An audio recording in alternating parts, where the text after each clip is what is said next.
and she has worked as our club president, and she was also the area director. And she is a coach, mentor, and conducts training sessions across India.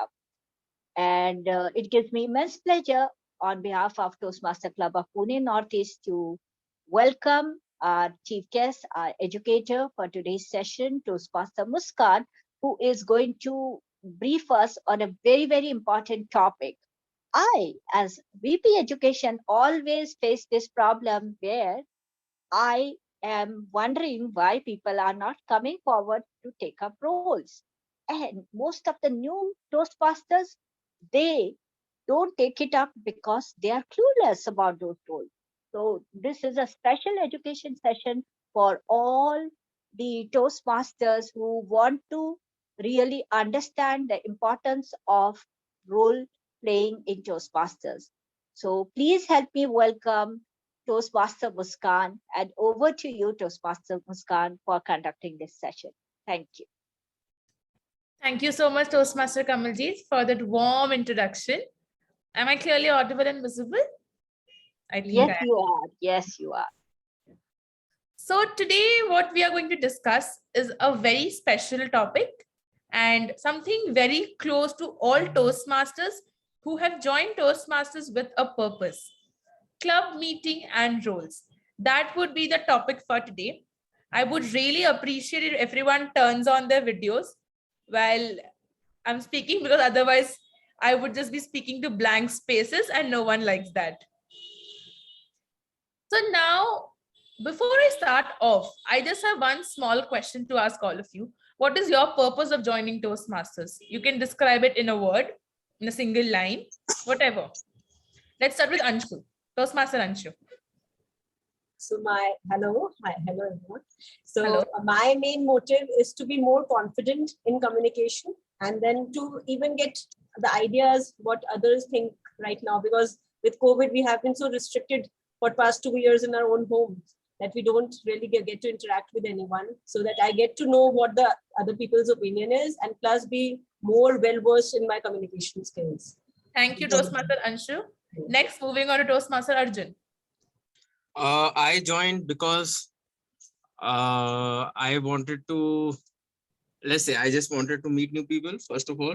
That was the first motive, actually.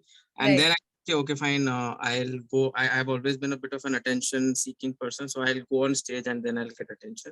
And then I realized, okay, yes, this is also actually making me speak better. And so now I'm for the speaking. But I started off trying to meet girls, actually, to be honest. And I'm sure you must have met few of them. And you would put it here as you wanted to be in the spotlight. Yes? Yes. Great. Next, Toastmaster Sanath. So my basic motive was to improve on my communication skills and like public speaking skills when I joined, and I got to know there are ample opportunities over here when I joined by taking various roles in meetings and all. Correct. Thank you, Toastmaster Sanath. Toastmaster Kamaljeet. To learn sugar-coated evaluations. To learn sugar-coated evaluation. Okay, I'll come to that too. Next, Toastmaster Suhana. Yes, my purpose for taking up Toastmasters is to upgrade my public speaking skills. Okay. And to enhance communication. Right. That's why I have taken up this course. Okay. Thank you, Toastmaster Suhana. Next, Toastmaster Madana Gopal. You're on mute.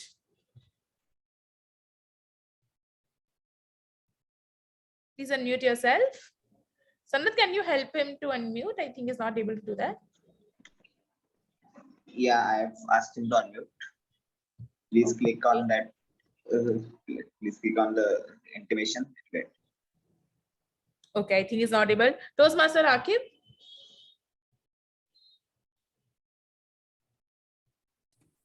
Yeah, it's very generic. I mean, like all of us said, to improve communication skills. I also joined for the same. Joined for the same. Okay. So all of you all are almost on the same page regarding what is the bigger vision to improve your communication skills.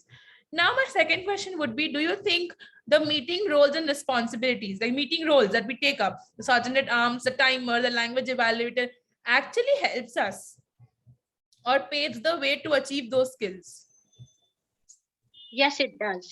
Yes? Okay. And how many of you have been Toastmaster for more than 6 months now? Completed a year. Completed a year. Great. So now, do you feel that taking one single role many times still helps you improve your communication skills? Or do you get bored of it?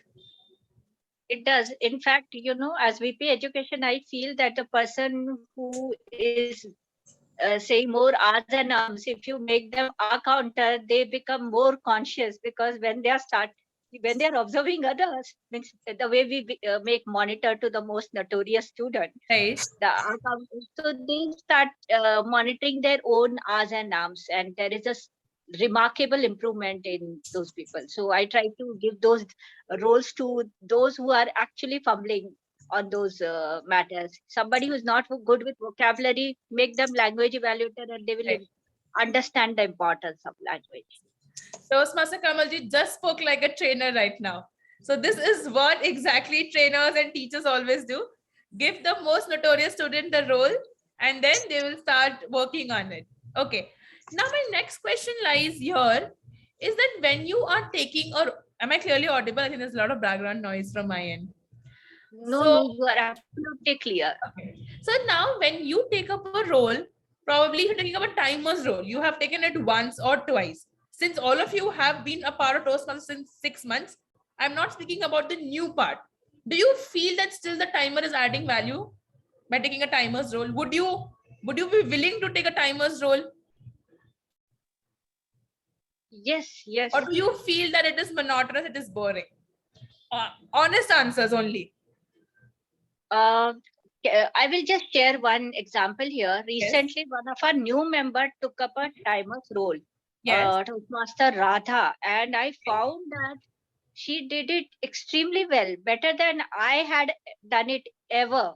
Right. So I think a person definitely can add new things to the same role by doing it differently. Correct. So that exactly is something that I had in mind. All the Toastmasters roles have some purpose attached to it. It is not just for the sake of putting into Toastmaster and conducting a meeting. We as Toastmasters know that whenever we are doing these roles, we are learning something from it. When we start off with timer, as a speaker, we know the importance of time, right? So when you take up the timer's role, next time when you are a speaker, you are conscious that, okay, I need to be in track with the timing. Next is language evaluator. We know the power of words. We learn how language can make or break a speech, right? The third one that we're talking about is the sergeant at arms. How do the sergeant at arms help us?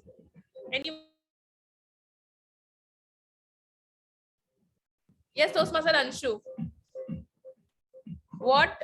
Can you please repeat the question, please? How does taking up the role of sergeant at arms help us as a speaker? Actually, this is my first meeting. I don't know what that role means. Oh, Toastmaster Anshu, you are a new Toastmaster? Yeah, I'm a guest. Okay. You haven't attended a single meeting? No, this is the first one. Yeah. Okay, great. So Toastmaster Anshu, in our Toastmasters meeting, we have several different roles that are divided. The meeting is kick-started by the sergeant at arms. That person lays the ground rules of the meeting and has the responsibility of starting the meeting with huge energy, enthusiasm, because if he or she passes on that energy, then it becomes contagious throughout the meeting. If today I, the sergeant at arms, starts a minute dull note like, good morning everyone, today we are going to conduct a meeting. The entire meeting flow is decided on the basis of the sergeant at arms energy. That person actually has a huge role to play. They set up the entire functioning of how the Toastmasters meeting go about, all the ground rules. For example, keep your devices on mute, have a smile on your face, do not use sex, religion and politics while talking. After the sergeant at arms is done, the meeting is passed over to the president. The president also is a role player in the meeting. We always consider that president is maybe an executive committee role. No. Whenever a president comes on stage, every week he or she has to give some takeaway message to the audience. Start off with a quote, start off with a story, start off something that inspires the audience, motivates the audience, because it is their time to shine, right? Whenever we come on stage, even for a minute role, we have to shine. That is our time. After the president hands it over the TMOD, that is the Toastmaster of the day. Now, who exactly is the Toastmaster of the day? That person is the host of the meeting. Host of the meeting means that person decides the meeting theme. That person speaks in various intervals. Now, if you would have gone to some events, some stand-up comedies, you would see there's an MC, right? MC or the MOC. That exactly is the role that is played by the TMOD. They set the entire proceedings of the day. After the TMOD, we have the general evaluator. Now, general evaluator is just like the principal of the meeting. They observe each and every role player who is coming on stage. From the sergeant at arms to the speakers to every person who will come and deliver speech and will have stage time. That general evaluator evaluates the speaker's speech, not the speaker. If today I am coming, he is not going to evaluate me. He's going to evaluate what am I speaking, how am I speaking. That is the general evaluator's role. Now, the general evaluator has a team. It cannot function on its own. The first one is timer. In Toastmasters, a lot of attention is paid to timing. Even a second can make a huge difference. In a contest where there's a 5 to 7 minute speech, a person goes at 7:01, that person can get disqualified. So a timer takes a minute-to-minute timing. We at Toastmasters do not follow the Indian standard time of coming 5 minutes late and ending something at 5 minutes late. It's always on time. Then with the timer, we have the grammarian or the language evaluator. Now, Toastmasters does not say that we need to have exotic language to deliver speeches. We need to use difficult words. We need to be Shashi Tharoor of English language. No.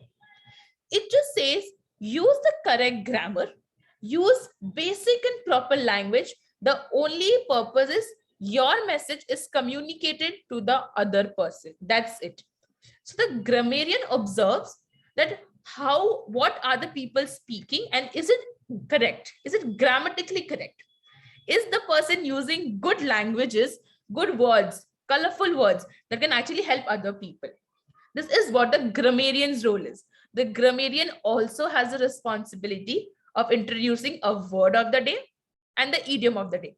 Now, a lot of people say learn 5 words daily, learn 10 words daily, right? Honestly, what I have seen is when we learn 5 words, 10 words daily, we're not able to implement all of that. But if we learn 1 word daily, we're actually able to learn 365 days, 65 words, and we're going to implement that. Same policy we use at the club. We introduce 1 word and 1 idiom per day. After the grammarian, the stage is handed over to the R counter. Now, what exactly is an R counter? The R counter takes accounts of the filler words. Now, imagine you're walking on a road and you see a lot of bumpers coming. Would you like that road? No, you would avoid. You would want a smooth road, right? Same way as an audience, you wouldn't want to hear someone who has a lot of R's. That today I'm going to speak about. A lot of R's can hamper the effectiveness of a message that you're trying to say. So for that, there's exactly a person who actually counts the number of R's and ums that you're using, that you become aware. Because it cannot get removed in one single day. That, okay, from tomorrow, I'm not going to use R's and ums and that's done. No, not possible. It comes to us naturally, right? So when someone awares you about it constantly, you actually start becoming conscious and you reduce it. That is the work of the R counter. I know it's a lot of roles, but I'm trying to break it down for you as much as possible. After these 3 roles, we have the speaker. Now in Toastmasters, we have two types of speeches. Number one is the prepared speaker. They have sufficient time to prepare. They have, it's upon them, it's a self-paced journey. It's upon them how much time they want to take. They prepare their speeches and they deliver the speeches. The next is impromptu speeches that we did today. It is 1 minute to 2 minute speeches. You're given topic on the spot and you have to speak. The purpose again is very simple. Not every time in life you will be prepared. Sometimes you might just have to speak impromptu, might be an excuse to be given to someone, or might just be off topic sometimes. Okay. So that is an impromptu speaking. Now the impromptu topics are given by a person who is the table topic master.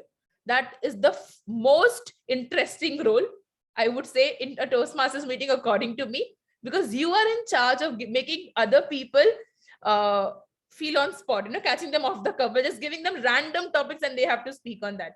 You can brainstorm, you can come up with games here upon you. After the table topic master, then we have evaluators. Now, what do these evaluators do? They evaluate the speeches delivered by the members. For example, today Toastmaster Sana delivered a 5 to 7 minute speech and I am his evaluator. I evaluate his speech on how he can do better and what are the things that he can keep polishing. This helps the person to grow. Otherwise, anyone can come and deliver speeches without getting feedback, right? Now in Toastmasters, like Toastmaster Kamaljeet mentioned, sugar-coated feedback. I would just change the word and say not sugar-coated, because I'm a person who never gives sugar-coated feedback and I always get the best evaluator. It's been a streak. The reason is there is a fine line between sugar-coating and saying what is genuine. In Toastmasters, we believe in a sandwich approach. You start off by saying what was good, what you honestly felt was good, not exaggerating that, okay, your speech voice modulation was great, so you say it was awesome, it was fantastic. I've never seen a speaker like you who has such great voice modulation. No, the audience knows that you're exaggerating at that point of time. Then after saying that, you've mentioned the recommendations as to why they want to improve. A lot of people actually come to hear that, honestly. They want to know how they want to improve. However, we need to say it in such a way that they're not demotivated. If today I just come up and say, listen, your body language was not good, you really need to improve, you don't know how to come and speak, the person might feel hurt. Depends from person to person. Otherwise, if I say something like this, that while you were delivering the speech, this was the part where you could have done this instead of this, that could have taken this to the next level. Choice of words is something that is important here. So that will actually help the person also, because you're giving examples to the person that this is what can be improved. That is the evaluator's role. Now, these cover all the meeting roles in general.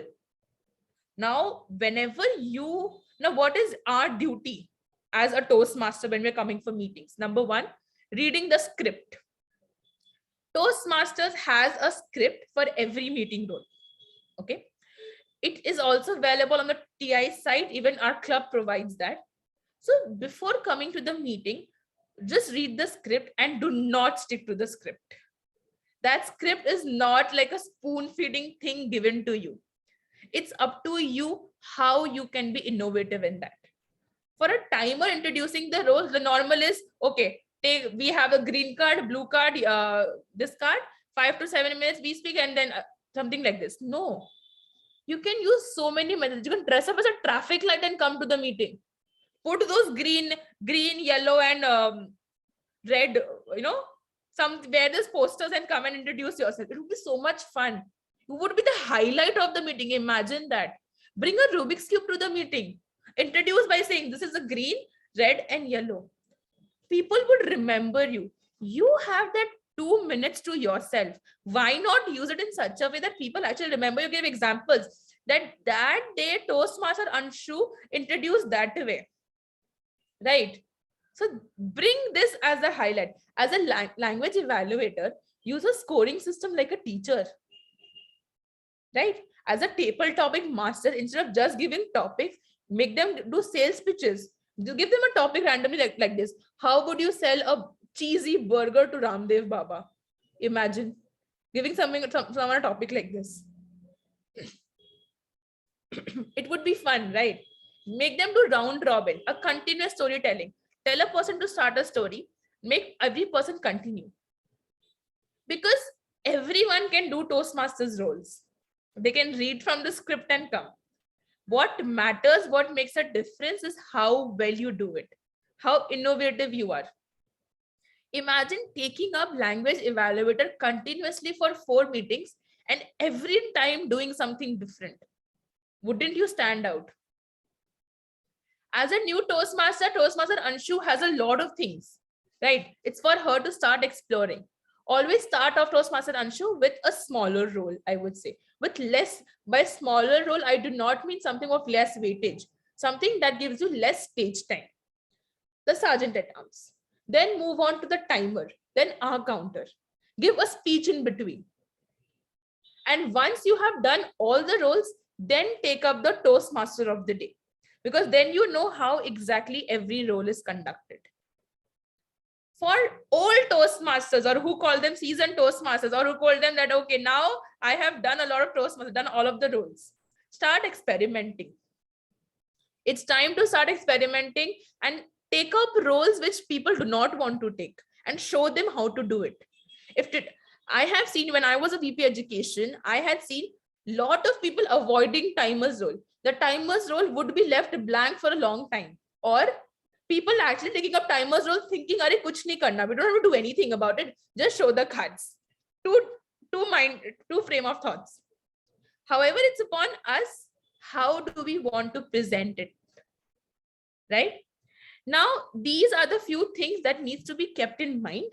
Apart from this, as an evaluator, we have few important duties. Number one, when you are evaluating a speech, make sure you read the entire speech objectives and if possible, the handbook of the speech.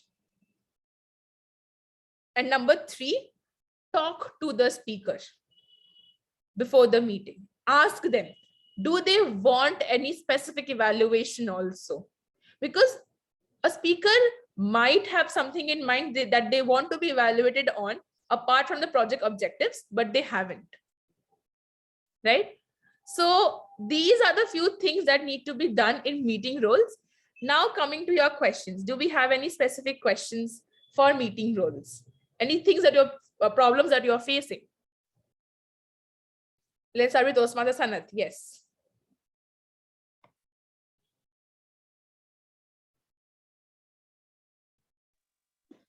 Can I ask?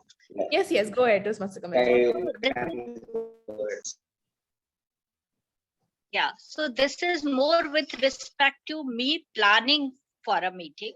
Okay. And can we, since you are very much experienced and have experience in other clubs, so can we plan meeting roles in advance, like for a month? Okay. For at least for the TMOD. Okay. So when I was a VP education, I'll just share my experience here. As a VP education, at least for TMOD, we used to plan a month in advance. So that every week we used to have people with the mind frame that, okay, it's my turn and I need to be there. We also used to have 2 backups who would be there even if anyone drops out a day before. Right? Great. So this was the policy that we used to practice in offline meetings. Online meetings, we used to plan a week in advance. For example, if it's ending, the meeting is ending right now. At the end, we used to ask who wants to be the TMOD. That's it. However, one thing we used to make sure that a person is getting chance only once to become a TMOD, at least in a month. Not twice, not thrice. Because otherwise, other people will not be pushed, because people think that TMOD, members think TMOD is the most difficult role because they have to do so much. But honestly, I feel TMOD is the easiest role one can take up. You don't have to do anything literally for that. Just have a theme in mind, prepare and deliver. That's it. So making this concept understand to people who are new is something very important. So pushing them, even if they don't want to do, just tell them, you do it, I'll be the backup TMOD. If you falter, I am there. Something like this. That is also very important here. Yeah. Thank you. Next. Anybody Anyone? else wants to Yes. take up a Toastmaster question? Arjun, any question? Questions? No, actually, I wanted to join in, but you were speaking. Said I actually used to do too much in the SAR role because I used to take that as the opening role, and I would talk a lot of. I just wanted to share this. I mean, because I did understand instinctively that it is important to stand out. And when I used to do offline, my home club was in Visakhapatnam. Now I'm in Mumbai, but it was in Visakhapatnam. And so over there, I used to do a lot of that opening monologue of the SAR. I used to do a lot of like random stuff over there. People did not used to like it, but they also like remembered. I don't know. So that is just one thing that I remembered when you was talking about making the timer role memorable. And it is true that some people are able to make even our counter role memorable. And I would also agree. I just agree with a lot of what you said. That TMOD, I consider myself a TMOD specialist. That I have done more TMOD roles than speaker roles in my Toastmaster. Toastmaster Arjun, I relate with you. I have also done more TMOD roles than speaker roles in my entire Toastmasters journey. When I was in an offline meeting, every month I used to take one TMOD role. I used to enjoy it so much. I used to have themes planned already and then go to other clubs and actually take TMOD. Yes, when lockdown was happening, I was like a freelance TMOD. So yes, and for Sergeant at Arms, yes, correct. Now, there's one small thing here that you mentioned that you used to have monologues and all of that. That's good. However, time consideration, one small thing, and making it interactive. 3 minutes. And making it interactive again. In Toastmasters, I feel we have learned one thing: monologue doesn't work. Like right now, I spoke for so long, and I feel that it was not effective. But then I had to, because I had to explain Anshu how Toastmasters work. So monologue doesn't work really in Toastmasters. So maybe when you're speaking a monologue, just ask 1 or 2 close-ended questions in between, like a yes or no question. That works. People will feel okay. He's not actually bragging about himself and just taking the stage, putting the spotlight on him, also giving the spotlight to me. So that works best. Yes, Toastmaster Sanat, question.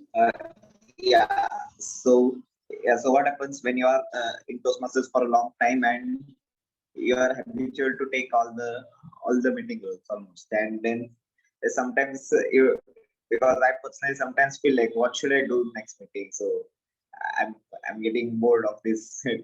Which role should I take now? So in that, what do you suggest? Okay, so Toastmaster Sanat, I have been a Toastmaster now, I think, for more than 3 years, and I have done almost all roles so many times. When I got bored, what I used to do, number 1, go out of the club. That is the best way to break that monotony that you are having.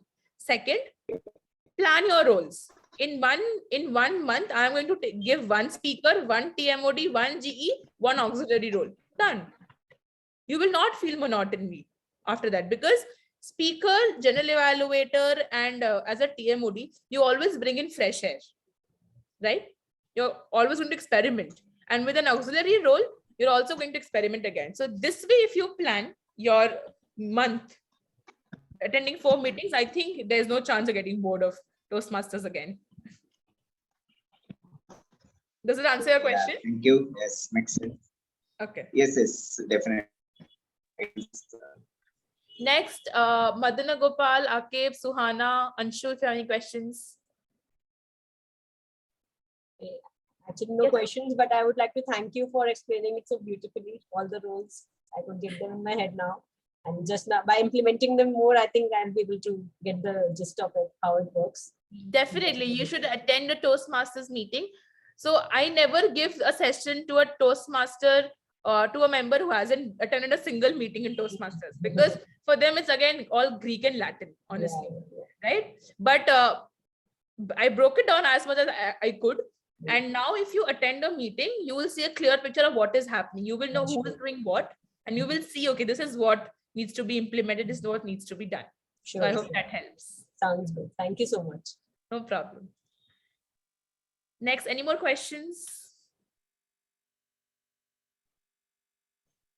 I think you can still contact Toastmaster Muskan. She's part of our members group and she's always available to answer our queries. So I think we are at the end of our today's education session. And I thank Toastmaster Muskan for accepting our invitation to take up this session. And I know it's Sunday, so some of our members, though they wanted to be here, couldn't join us. So we have recorded this and we will be making this recording available to them because this will become our learning resource. So I seek your permission to use it as a Yes, learning yes, resource. definitely. Yeah, fine.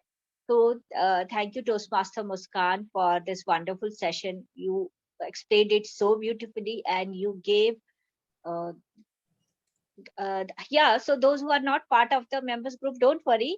I will share you her contact details. Yes, she has just shared her number on the chat box. So Toastmaster Arjun, you can contact her, and she is always there as a pillar of strength for us whenever we have doubts. It is her whom we contact. It is she whom we contact.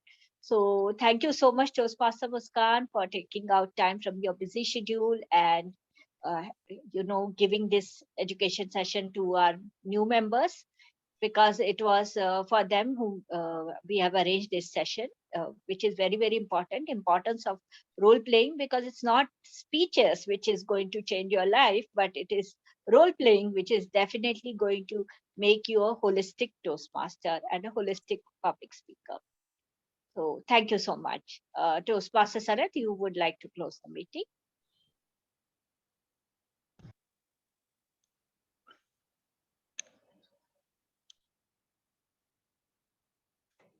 All right.